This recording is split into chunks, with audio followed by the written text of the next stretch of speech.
Good morning! At the thrift store rundown, we have 3 shows that rule the roost around here when it comes to content. America's Test Kitchen, Pretty Little Liars, and The Bachelor. I called my triple crown of content. For the past 2 Christmas specials, we went all out on 2 of these shows. ATK in 2016, PLL in 2017, last year, so you can imagine the subject of this year's Christmas special. For the past 17 years, the Bachelor franchise, The Bachelor, Bachelorette, Bachelor in Paradise, Bachelor Pad, and Bachelor Winter Games have been a mainstay in pop culture throughout the globe. In less than 2 weeks, on January 7th, it's back on ABC with a live 3-hour premiere event, with Colton Underwood as the leading man. The question is, how well can alumni of this storied franchise translate their nationally televised affairs of the heart into literary affairs and interactive entertainment? Well, that's the question we're going to try and answer today. So Chris, Trista, Sean, Andi, and Courtney, I wish you guys all the best. And if you're ready, and Bachelor Nation, if you're ready, this is the Thrift Store Rundown's 2018 Christmas Special. A Christmas day of wine and roses, bringing the Bachelor home on a budget. So grab your best bottle of rosé and hop aboard Santa's sleigh, as long as you let him do the driving, and let the journey begin.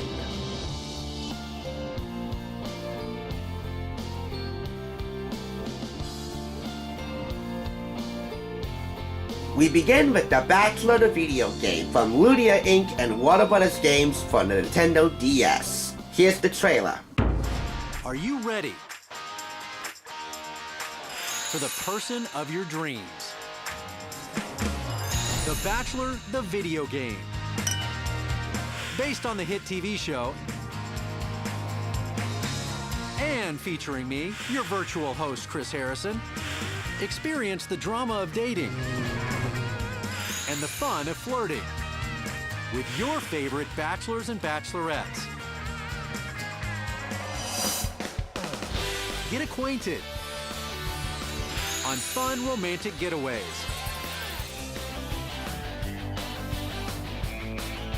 Play competitive mini-games. Sabotage your opponents. And vie for the final rose. Still not satisfied? Then enjoy the added bonus and make your moves on The Bachelorette. The Bachelor the video game. Coming this July.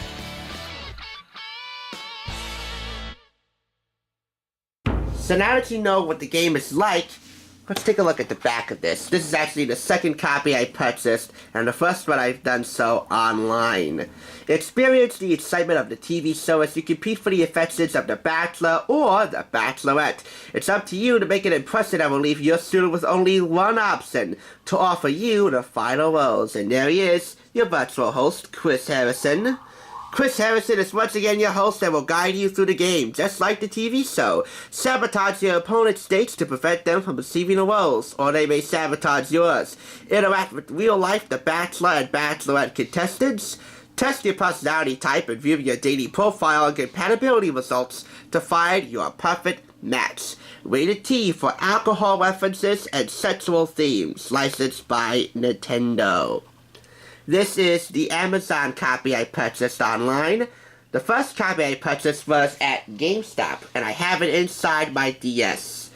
I actually played through it. Right now I'm on Season 2. I'm playing as one of the Bachelors trying to vie for the heart of the Bachelor. I did not know that the Bachelorette was not in a separate cartridge. It's actually in the same cartridge as the Bachelor. So the Bachelor and Bachelorette in the same cartridge. One cartridge for your DS. And I played through it, and it's pretty fun.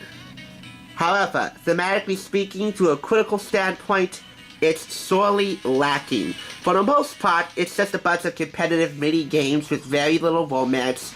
The games are based around dates that were featured on the show, but with very little romance. What romance you get to, you actually can unlock a brief video clip where you go to each Fantasy Suite round at each game. It unlocks this video clip of you as a bachelor or bachelorette with the object of your desire trying to pitch through to each other. And if you're successful in doing so, you'll unlock the full clip. The camera always pans away, just as when you and the object of your desire in the game are about to pitch through to each other, and it gets kind of annoying at times. In this copy, the DS copy, you don't actually hear Chris Harrison. You see his likeness as he guides you throughout the game and provides a tutorial which is strongly recommended that you go through first before playing, but you don't hear him at all. Furthermore, none of the Bachelors or Bachelorettes featured in the game have lent their vocal talents to it. Only their likenesses. You don't hear their voices at all. The other thing that this has going for it, thematically speaking, is the fact that it has real music from the show from Teleprincess Music. Just take a listen. Yep, if it didn't have that, well, I just probably say don't buy it.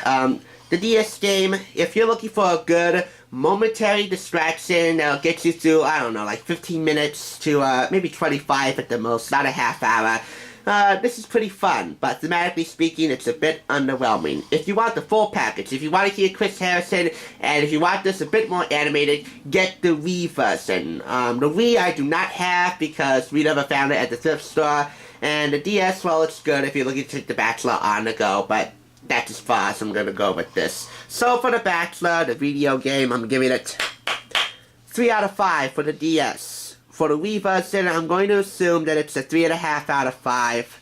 If you want to see the gameplay video, there's a link in the description below for that. So, The Bachelor, the video game from DS. Not off to a good start in terms of my Bachelor review here on the Thrift Store Rundown's Christmas special all about The Bachelor. But hey, it's pretty fun. And next time around, I will be playing as the Bachelor trying to play for the heart of the Bachelorette. It's more gender-friendly that way. Up next, we have Happily Ever After, The Life-Changing Power of a Grateful Heart by Trista Sutter, the first and original Bachelorette, the first of the entire franchise to marry her final choice on television. This is the only thrift store purchase, by the way. Then we have The Perfect Letter, the debut work of Chris Harrison, the host of the entire Bachelor franchise. This I picked up at Target for a discounted price. First up, here is Trista in her own words with Happily Ever After. There is a guiding principle that I've lived with throughout my life, I feel like, and I think it started when I lost my cousin when I was young. My cousin's death was horribly traumatic and affected a lot of people, but the overriding principle that I embraced was everything happens for a reason. Later on in life, it made me realize how precious life is. My main priority in life now is being a good wife and the best mommy I can be. Since The Bachelorette, Ryan and I, of course, got married. We moved up to Vail afterwards. He had been living here for a few years, and I really didn't have anywhere that I had to be. I had quit my job in Miami as a physical therapist at Miami Children's Hospital, and I was kind of just looking for my man, and when I found him, I wanted to go where he wanted to be. So he wanted to be here in Vail, and I was very happy to join him in the mountains. I can't imagine living anywhere else. I can't imagine raising our children anywhere else. When I was contemplating writing the book, you know, I wanted to write something that I was really passionate about and not go the normal route for, you know, a celebrity or a pseudo-celebrity like myself. That to me was gratitude. Every day on Twitter and Facebook, I post my favorite part of the day. I do hashtag fave part of day. And it's just a way for me to focus on the positive. Even if it was a really crummy day, I can focus on something that I was happy about, something good that came out of the day, and that really helps me stay positive and be happier in life. It includes stories of my life, my really difficult pregnancies. I mean, I almost died. I had HELLP syndrome with Max, my first. But I also include research that shows how great it is to embrace gratitude, and also stories from friends and family and inspirational people throughout the world who I've heard their stories. So it's not just about me finding, you know, my Prince Charming on The Bachelorette and us getting married on national television and having a ooh-ah fairy tale afterwards. It's really about the ups and downs of life, everyone's lives that I've come to know, and the research behind embracing a grateful heart and what it can do in making your life happier. I hope that people take away gratitude is something that everyone can embrace in your own way, in your own private space, and it truly can make your life happier, more fulfilling, and more blessed. So that's the gist of the book. If you want Bachelor this, it's mostly in the introduction where you'll find it. It is sprinkled throughout the book, but very scarcely. At the beginning of each chapter, there is a quote relating to gratitude from many well-known figures, and at the end of each chapter, there is a section called Happily Ever Actions, taking the advice of Trista and many other well-known philanthropic figures to heart. As this book relates to gratitude, I am expecting some gratitude for Bachelor Nation, and to an extent, we got it. As a pseudo-celebrity, quote-unquote, this is not half bad. But really, as a woman and as a human being, this book was definitely published for the right reasons. This is one noble effort from one very admirable member of the Bachelor family, and one that's definitely worth checking out. I give this, Happily Ever After, 4.5 out of 5 claps. Now let's move on and get a little juicy with The Perfect Letter. It's a great romance novel. If you love The Bachelor, all the drama, the romance, the intrigue, you're gonna love this book. I mentioned a while back in one of my earlier redo videos for this book has appeared on our channel several times, the most of any item ever on Thrift Store Rundown, that it might be the only romance novel you'll ever read. Allow me to rephrase that, because that sounded a bit hyperbole. It's the only romance novel from a celebrity that you'll ever need, provided that you like romance novels from celebrities. And if it's fair to call Chris Harrison a celebrity, I think it's a pretty fair and accurate statement. But still, this is pretty darn good. The Perfect Letter should be part of the canon, right alongside the works of Nicholas Sparks in timeless Lifetime movies. From the man who knows a thing or two about love, Lee Merrill, or is it Leigh Merrill, spent 10 years running away from her past. Now she's going back. A talented young book editor in New York City, Lee leads a rich life full of writing, parties, and romance, far from the dust of her grandfather's horse farm in Texas, and she is engaged to Joseph, a brilliant, generous man who adores her. Still, when she's invited to a writers' conference in Austin, Lee can't help but feel that Texas, with all its tangled secrets, is calling her home. She tells herself the trip is just a few days away to catch up with old friends, meet new authors, and clear her mind, but Lee's plans for a quiet retreat quickly dissolve when she discovers a stack of letters from her past in her hotel room. Letters that bear her soul at her deepest and darkest secrets. Letters she wrote to the love of her life. After years of writing, but with nowhere left to hide, Lee must finally decide what she truly wants and just how much she'll risk to get it. Do you love romance? Well, to an extent, yes. Do you love reading? Yes. Do you love The Bachelor? Business-wise? Yes. Are you from Texas? No. But Chris is. Chris is from Texas. If you answered yes to any 2 of those questions, and for me, that's 3, do we ever have a book for you, says the Huffington Post, and yes, this is a book for me. It's from Day Street, an imprint of William Morrow Publishers, and the retail price for this is $15.99 US and $19.99 in Canada. This is one awesome book, and I will say, Chris wouldn't make a bad choice for writing HBO sex scenes, because that's how deep the love scenes are in this romance novel. And you better believe, from the man who knows a thing or two about love, he knows how to write and coordinate some sex scenes. Retail price for Happily Ever After, I forgot to mention that, was $24.99 US, $27.50 in Canada. It spent a lot of twists and turns in The Perfect Letter. The love interest gets involved in a horrible crime that lands him in jail for many, many years. And there's some extortion on the part of one of Lee's former clients. I won't get too much into that, but I will say that The Perfect Letter is the only romance novel from a celebrity that you'll ever want to read. That's how much I like it. 5 claps. So far, it's the MVP of the entire lot. If you love The Bachelor, if you're from Texas, if you love romance, and if you really like books from celebrities, The Perfect Letter is definitely a book you should have in your library. Bachelor fan or not. And now, we move on to Sean Lowe with For the Right Reasons, and Courtney Robertson with I Didn't Come Here to Make Friends. I want you to pay special attention to the word with. We got ourselves a couple of ghostwriters. Sean Lowe with Nancy French. So who wrote For the Right Reasons? And Courtney Robertson with Deb Bear, the former executive editor of In Touch Weekly. So who wrote I Didn't Come Here to Make Friends? There's only one person in the world qualified to make a good case against the with and as told to publishing business. Consider this as the vinegar to your Christmas morning sugar water. Andy Rooney. There's been a revolution in the bookstore business recently. A lot of good small bookstores run by people who like books better than money are having a hard time because of all the big cut-rate places that are opening up. Those places are selling a lot of books, which is good, but a lot of the books they're selling are bad, which isn't good. They sell a lot of as told to or written with books. I never read those. Some famous person puts his or her name on a book, and a professional writer does most of the work. General Colin Powell has just signed a book contract for $6 million. General Powell's going to have a ghostwriter, although they never call them ghostwriters, of course.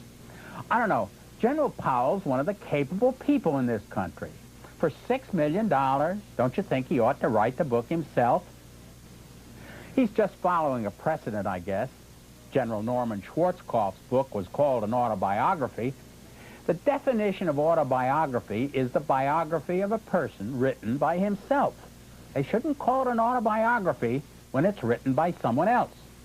I notice this says written with Peter Petrie. Every president's wife does it.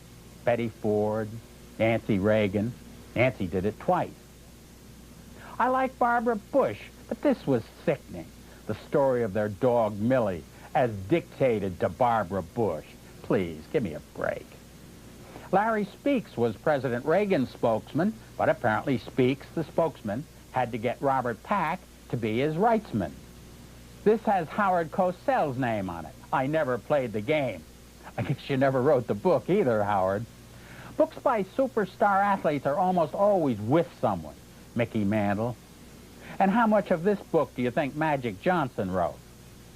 William Novak is the biggest name in the with writing business. With Magic Johnson, with Nancy Reagan, with Oliver North, with Tip O'Neill, with Lee Iacocca, with the Mayflower Madam. In the introduction of his book, Iacocca calls himself the author, but on the cover of the Mayflower Madam book, it says, with William Novak, writer of Iacocca. So who did write Iacocca, fellas? As told to books go back a long way in history. After all, a big part of the Bible, one of the greatest books ever written, is the story of Jesus Christ, as told to Matthew, Mark, Luke, and John. And they never even met the guy. Sorry about that, but consider that my surprise Christmas present wasn't a Christmas present.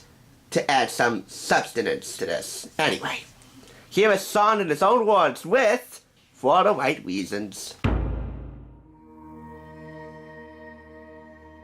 I wanted a chance to tell my story. I think when people saw me on The Bachelor, they realized that I was different and I wasn't like all the other bachelors that came before me. And there's a reason for that. And there's a reason I live my life the way I do. And I think if I can look back all the way from childhood to where I am now, I've seen God's hands move me from position to position throughout my life. And I know that I wasn't the bachelor by coincidence. And I also know that I didn't meet my wife by coincidence. And I want to share this amazing story with everyone.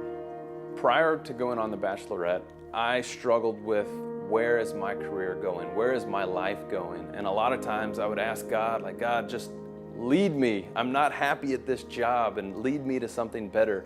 Never imagining that he would use a show like The Bachelorette and The Bachelor to take me to this new place. And so what I've learned is just to stay faithful, and God's always going to lead you out of it. God knows your heart's desires, and he knows that, you know, if you're not happy, he wants you to be happy, and he wants you to experience joy through him. And I think God has done that, and he's taught me to just rely on him. The process of writing a book has actually been really challenging. It's been more difficult than I thought it would be, and it's taken a long time to compile all of these stories and go back in time and relive all of these moments and memories that I've had over the course of my life. And to put that into story form is not easy, but at the same time, it's been fun, and it's been fun to relive a lot of these things that have happened to me. And it's also cool to look back and see how God has just guided me throughout my life, and I see His hands in it from start to finish. And it's all led me to my life now with my wife and being here in Dallas. And I think it's an incredible story, and I know the readers will too.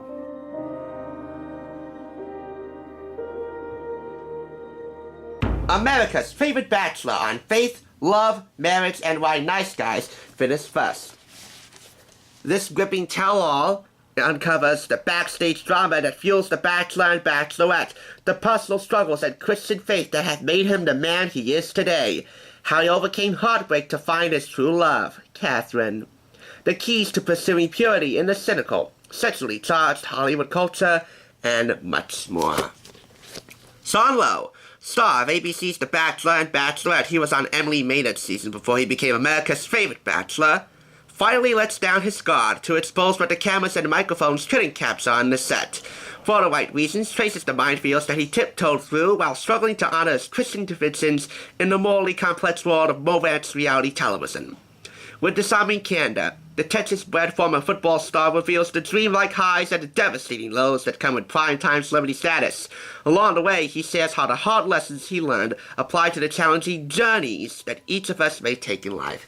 Here is praise from host of the franchise Chris Harrison and New York Times bestselling author Jefferson Bethke. What's the best way to celebrate this becoming a New York Times bestseller? By the way, every single book in this lot is a NYT bestseller. And why? Because Bachelor Nation is one nation united under love or hype. One of the two, with drama and romance for all. What's the best way to celebrate? A picnic date.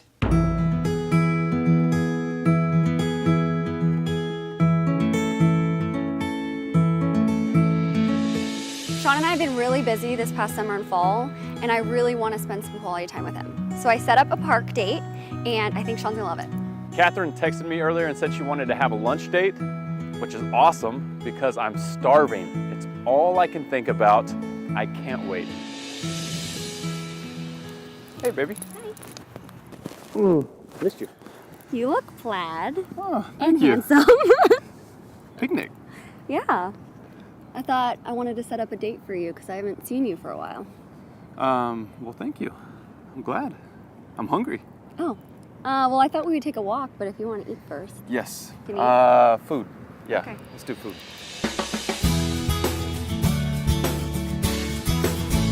Ooh. Tell me about your day. Good. I love spending time with you.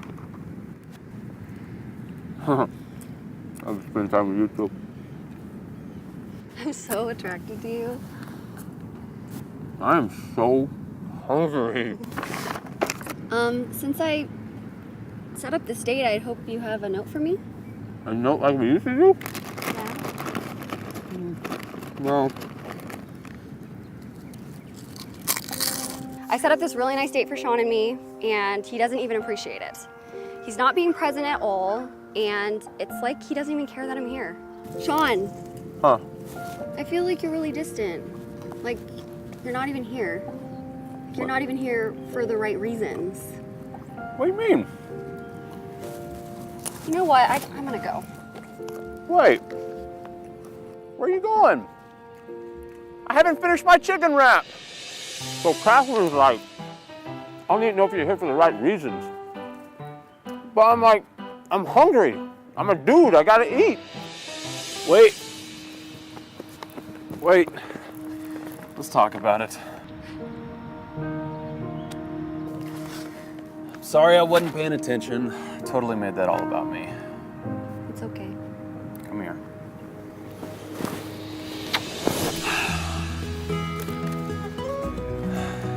Catherine, will you accept my apology? Yes.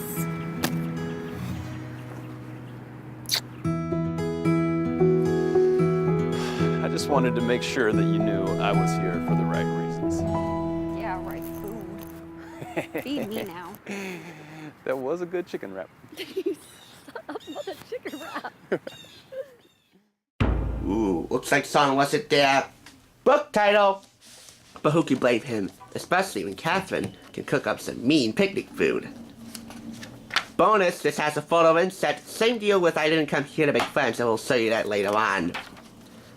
This book is the coolest testament to the will of God you will ever read. Not counting the Holy Bible. That's a mandatory read if you are religious. But I really consider this a hardcover testament to not letting your convictions, faith, principles, and morals get pushed around by deception, whether by producers or editors or anybody else within reality television, romance or competition, whatever. And because he is America's favorite bachelor, and because this relates to the Bachelor, Bachelorette, again, it's the coolest testament to the will of God you will ever read. Bachelor Nation is mentioned many, many times in For the Right Reasons, but not formally acknowledged in the announcements, which really is the one thing I have against it. Overall, I give For the Right Reasons 4.5 out of 5. If you do not formally acknowledge Bachelor Nation, you will not get all 5 claps here. That's simple. But aside from that, this is one pretty darn cool book, Bachelor fan or not, to read. And religious or not, I personally consider myself semi-religious. I'm not a churchgoer. I used to be, but I hated going to church. I never been to church much, but I do believe that there is a God somewhere. Can we find him? I don't know. But let's not get too religious. Besides, we have evil and good. Good versus evil. So let's get to the semi-evil part of this. Courtney Robertson is not a terrible person. She just knows how to play the game her way. So this is I Didn't Come Here to Make Friends by Courtney Robertson. So Courtney, what can readers expect in this book? There's a lot of, behind the scenes information for Bachelor fans in the book. I talk about being isolated and filming for 2.5 months and not being able to talk to my family or read the newspaper.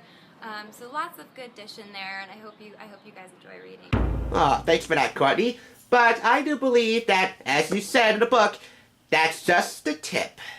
For what you really want to see in the book, we have this report from ENTV correspondent Brian Corsetti. You remember Bachelor's Season 16 winner Courtney Robertson, don't you? Well, the franchise's biggest villain, maybe ever, just revealed some super scandalous secrets from the show, including whether or not she actually had sex with Ben in the ocean that one time. Here are the juiciest parts of her new book, I Didn't Come Here to Make Friends. If someone's on my list, it's kind of like you're just dead to me. She admits her chemistry with Ben was real from the very moment she stepped out of that limo, saying, "As soon as I saw Ben, I wanted him."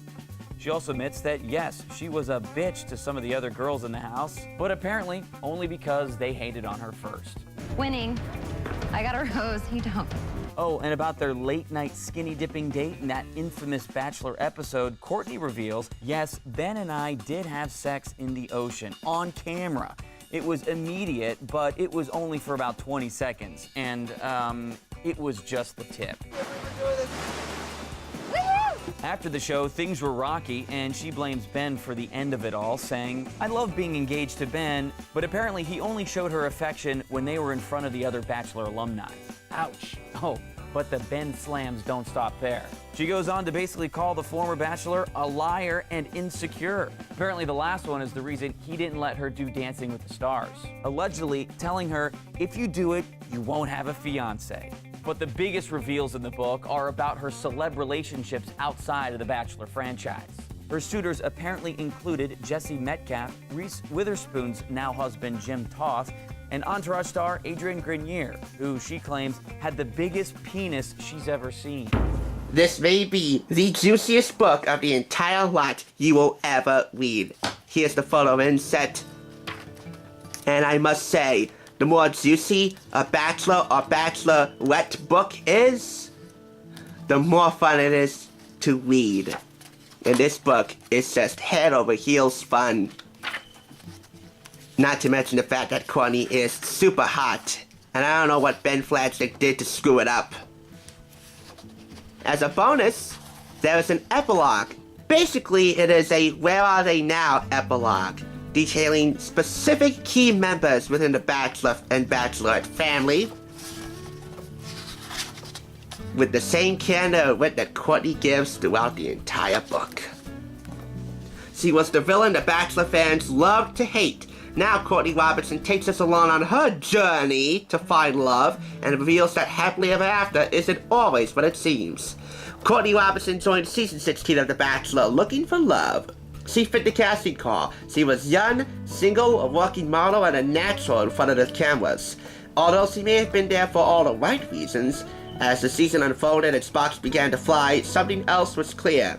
She was not there to make friends. Invariably, they all say that, but inevitably, they do make friends in the end. And that applies to all reality competition programs. Courtney became one of the biggest villains in Bachelor franchise history quickly. She unapologetically pursued her man, steamrolled her competition, and broke the rules, including partaking in an illicit skinny dip that sealed her proposal. Now, Courtney tells her own story, from her first loves to her first moments in the infamous Malibu mansion, which, by the way, is still standing after that wildfire in Southern California, thanks in large part to the heroic efforts of one teenage neighbor and her firefighter, not to take anything away from the brave LA firefighters. Chris and the gang hope to be back next season for The Bachelorette. See dishes on life before, during, and after The Bachelor, including the tabloid frenzy that continued after the cameras stopped rolling. Complete with tips, tricks, and advice from your favorite Bachelor alumni, which comes in the form of keeping it real entries from many contributors among the Bachelor family. I Didn't Come Here to Make Friends is packed with all the outrageous stories and details Courtney fans and foes alike want to know. This is from Day Street, an input of William Moore Publishers, and it is indeed one candid read. And Courtney is just as villainous as she is incredibly sexy.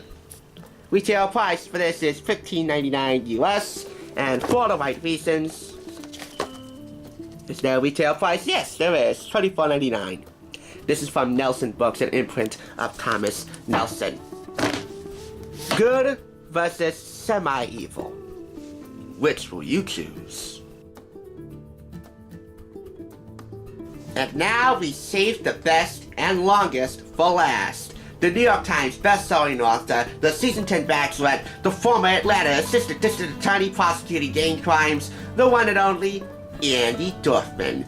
The only other hot AD I ever saw on television was Alexandra Cabot. Those of you who watch Law & Order SVU like me religiously will know exactly who I'm talking about. I used to have a major crush on Stephanie March.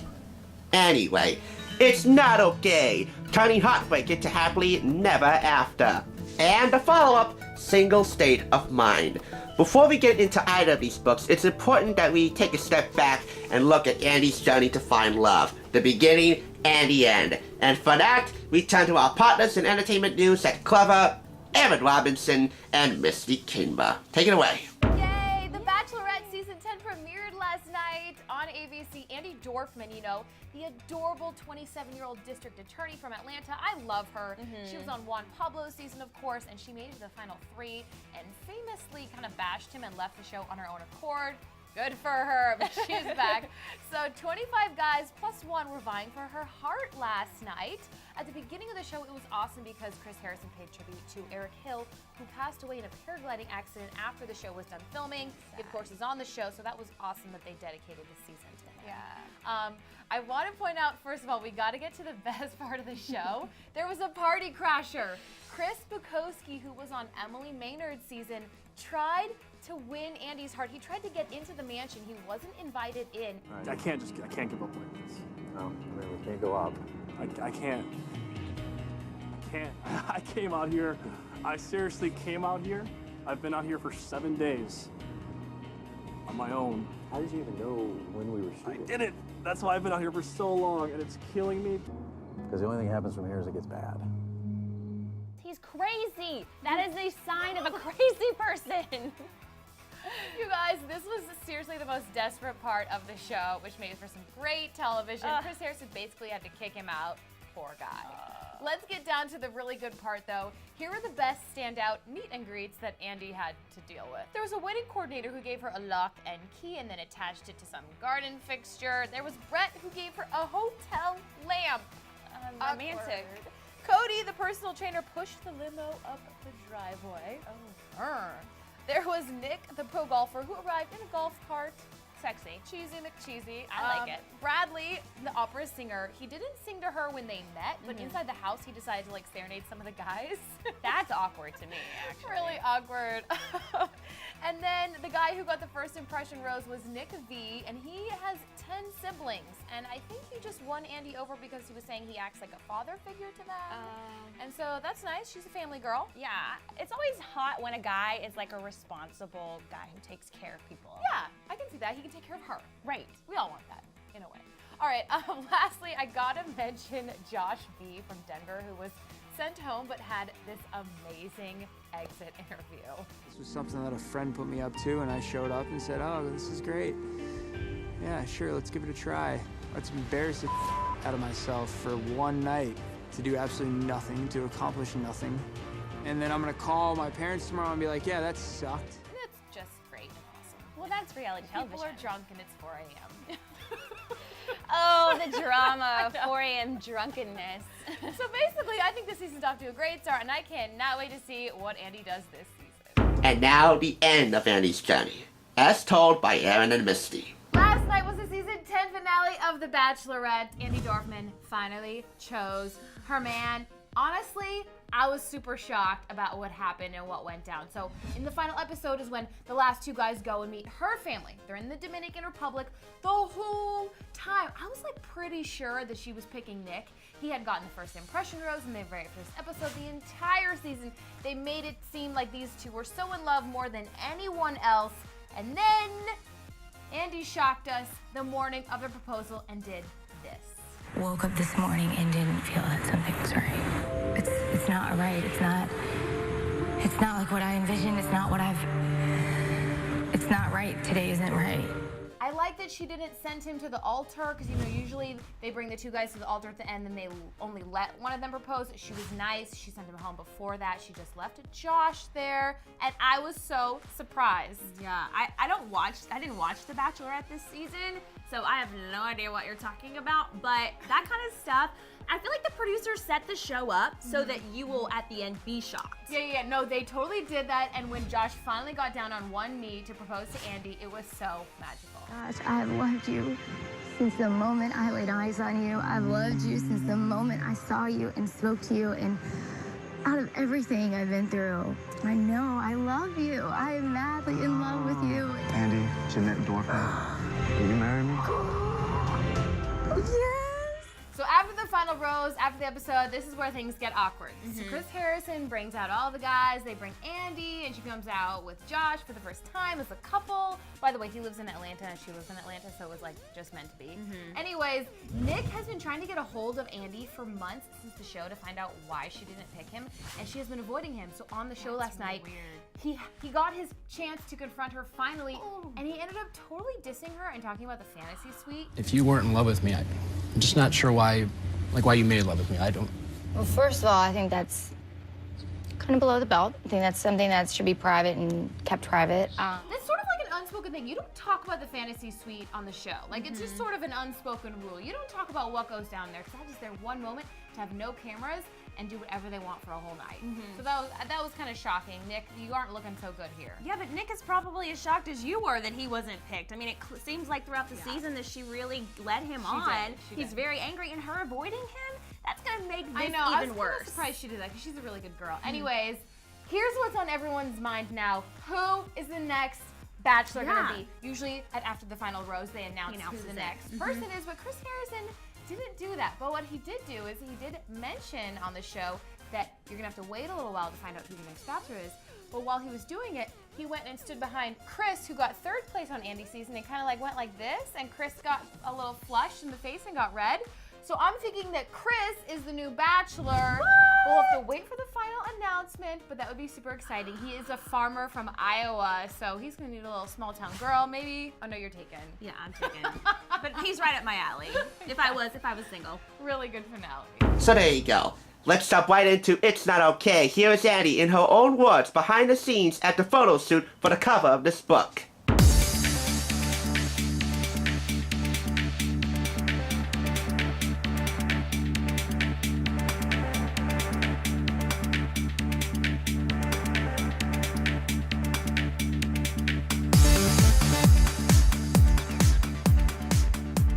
Three things that people probably don't know about the filming process is, first of all, we only get to bring 2 suitcases, and we're supposed to pack for 9 weeks. Second thing, we never eat the food. The food is cold by the time we finally get there and sit down for the meal, it's freezing cold. And number 3, you actually spend a lot more time on each date than what's filmed. I mean, a date can last anywhere from 8 to probably 16 hours, and viewers are only seeing about 4 to 8 minutes of it. So dates are much longer than they appear on TV.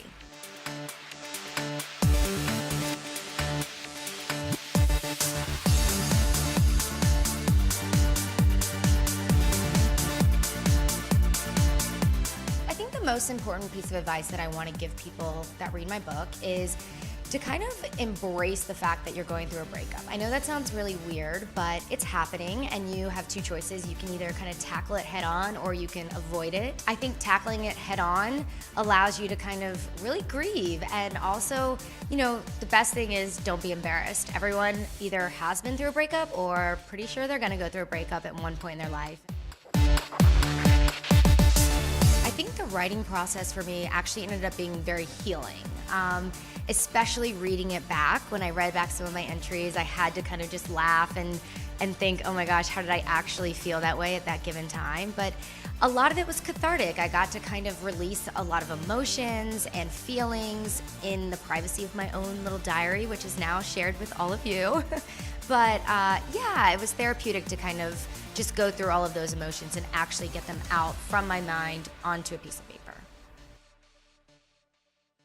And now we go to Single State of Mind.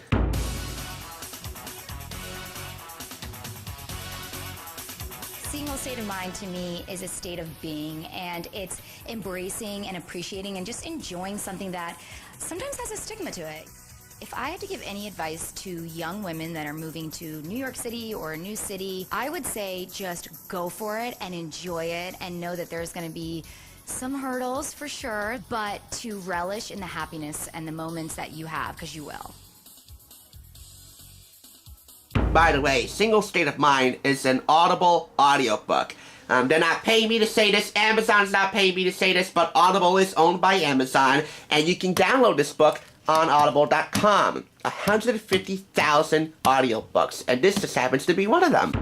To me, I think Single State of Mind is a story about a woman coming into her own, learning what it feels like and what it actually means to be independent. I came off of a broken relationship, and it was the first time in my life where I really had to provide for myself and become a woman and become part of an environment that I was so not used to. It's really special for audience members to be able to hear me read Single State of Mind because it gives you this unique perspective. You know, it's not every day that an author writes a story that's so personal like this was to me, but also reads through it. I haul my 2 suitcases behind me as I make my way toward the giant yellow sign that reads, "Taxis." The instant I walk through the double doors, a gust of bitter, cold New York air greets me. I take a whiff. It smells a tad like garbage with a hint of urine and maybe a note or 2 of sewage. But it also smells like freedom. I close my eyes for a moment and smile. Somehow, this putrid, bone-chillingly cold air is the best air I've ever felt. Hitting the Times bestseller list was huge, and it was a special moment for me too because I was actually in the car with my parents and we were driving to my very first book signing, and my agent had called, and it was just one of those moments that we all kind of got to share together, and there were tears, there were laughter, there were a lot of like surprised faces. We were kind of pinching each other, and it was definitely a moment I'll never forget. I love New York. I've been here almost 3 years, and I'm always posting about it. I'm always taking photos. I feel even 3 years later like I just moved here. It took me a while to adjust. You know, obviously to make the giant leap of moving not only to the north where it's cold, but to New York City where it is just a totally different speed and vibe was a huge change for me. My advice for anyone going through a big life change is to not ignore the change that you're going through. I think so many times we try and kind of block out the badness and block out these changes, but you just have to take it by the horns and deal with it.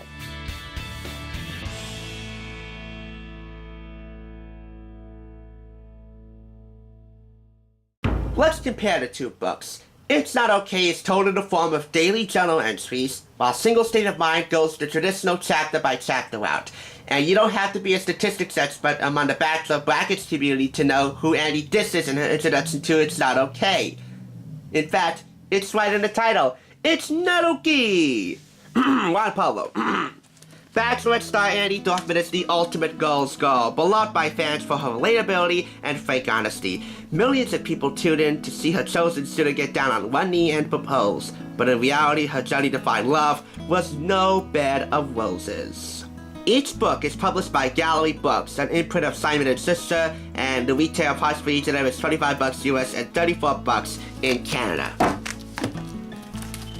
Andi Dorfman, breakout star of ABC's The Bachelorette and New York Times best-selling author of It's Not Okay, turning heartbreak into happily never after, returns with this new collection of her adventures as a still single gal surviving and thriving in New York City. Sharing moments like finding her first New York apartment, complete with a classy, nosy landlord, her first time using the dating app, and finally watching her ex-fiancé propose to another woman on national television. That would be Josh Murray, the former baseball player, getting engaged to Amanda Stanton.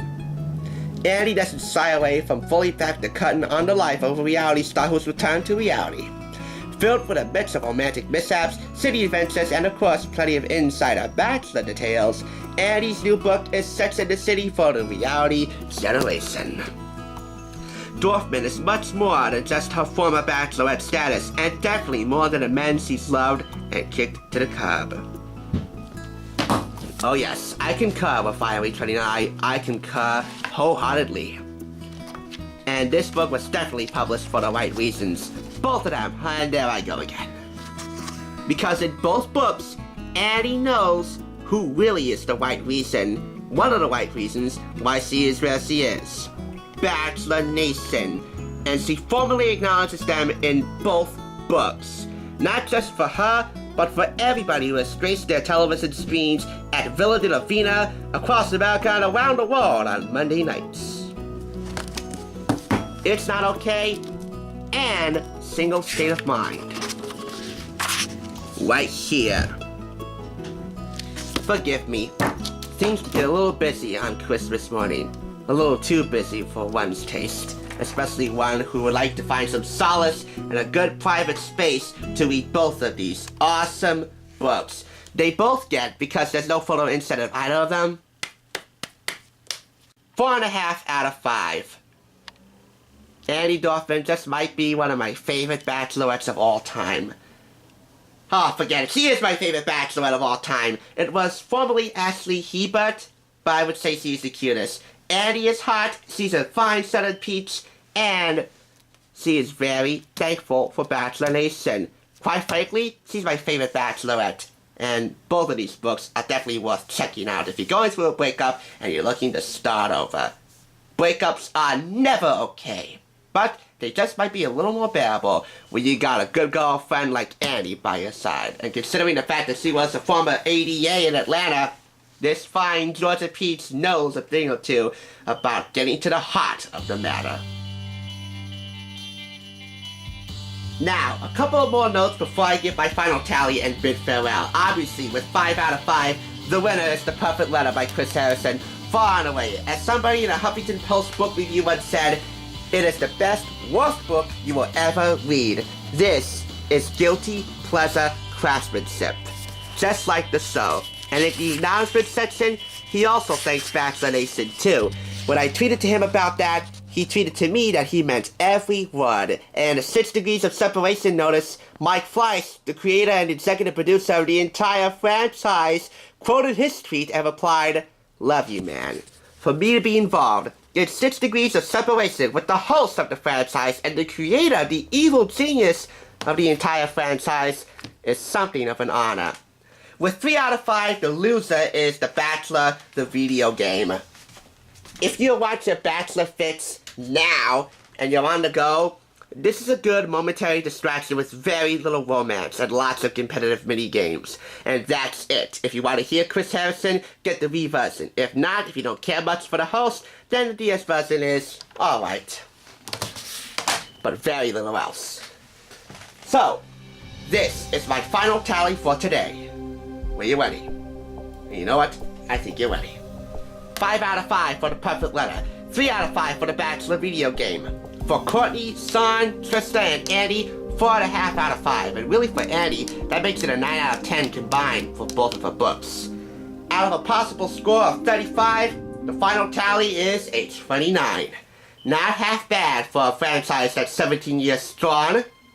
My friend Zoe once told me to branch out away from The Bachelor. That was a not so subtle hint that she wanted me to stop doing Bachelor videos entirely. I don't think so. Not anytime soon. As long as Bachelor Nation keeps showing up in record numbers for the right or wrong reasons, this show is gonna stand strong for many years to come. So God help us all. And we will undoubtedly be covering all the drama and romance for less than the price of one episode on iTunes. For everyone who's been a part of this one, thank you for spending part of your holiday with us. Oh, and let's just make the radio whistle for Courtney. There you go, because I didn't do it in the initial segment. The Thrift Store Rundown wishes you a Merry, Merry Christmas and a New Year of wine and roses as we continue to bring Hollywood and The Bachelor home on a budget in 2019. You take care, Bachelor Nation, and Merry Christmas! Are you ready? I hope Emily goes home and reads this. Hi, ladies.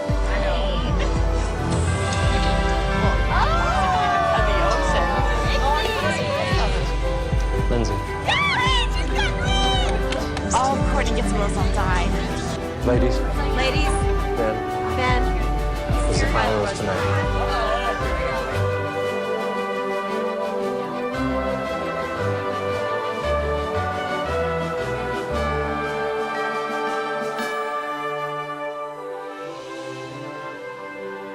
Courtney.